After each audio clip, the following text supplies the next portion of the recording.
So let us see how you can get a free student license with Autodesk. Proceed to your browser and search for autodesk.com.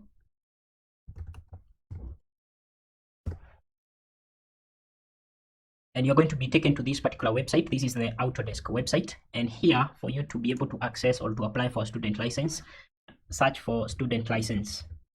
We have a search box here. Search for student license.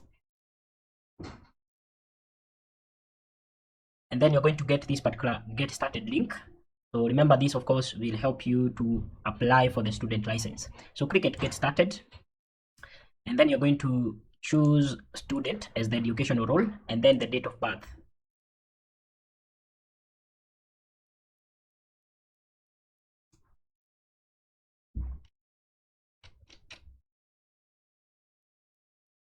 And then proceed and click it next. And then you need to proceed and provide the details. This of course is very important, therefore provide the details that are correct. And then provide an email.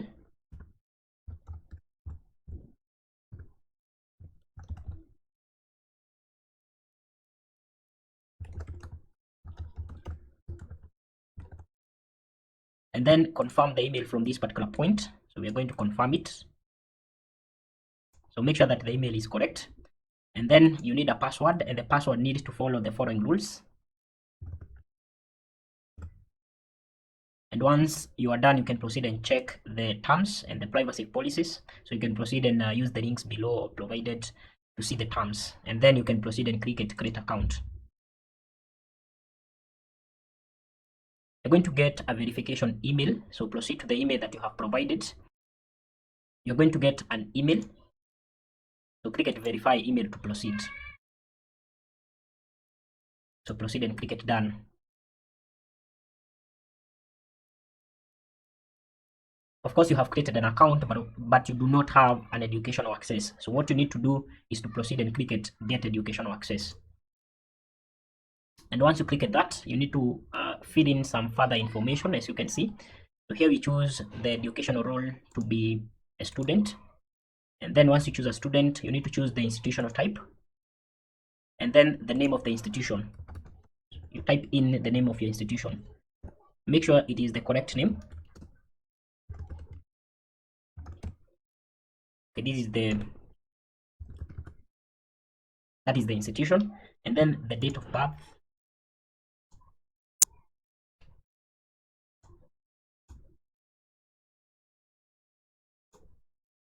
And then you need to provide the enrollment date and also the graduation date.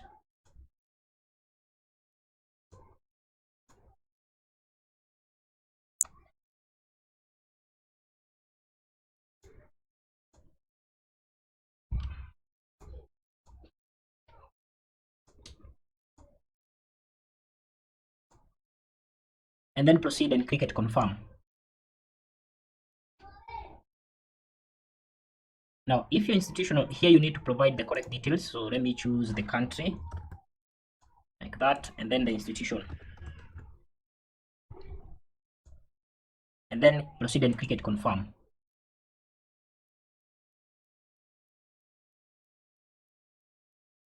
Then you're going to get this particular message like that. And of course, because you have used a student email, you're going to note that you're going to get this particular message right now. Now, you may be required to upload some document, especially if you don't proceed and use your student email. You may be required to upload a document to support that you're a student. And of course, the previous step where you are supposed to confirm the detail, you're going to be taken to another page where you are supposed to proceed and upload the document. So this could be your school ID, or else it could be a document that supports that you are a student. But of course, if you use a student email like I have used or like I've done, you're going to note that you're going to get access. As you can see, for example, this account that you have created, we have educational access up to April 23rd, 2024. Now, with this particular license, the student license, you can now proceed and download a software that you want from Autodesk.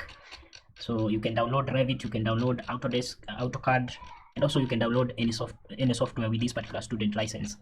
Now, we're going to look at downloading Revit. So we are concerned with this particular Revit. So here you're supposed to click at Get Product. And because we already had a license, we are going to install. So proceed and click it download. Now we are going to go with the download option,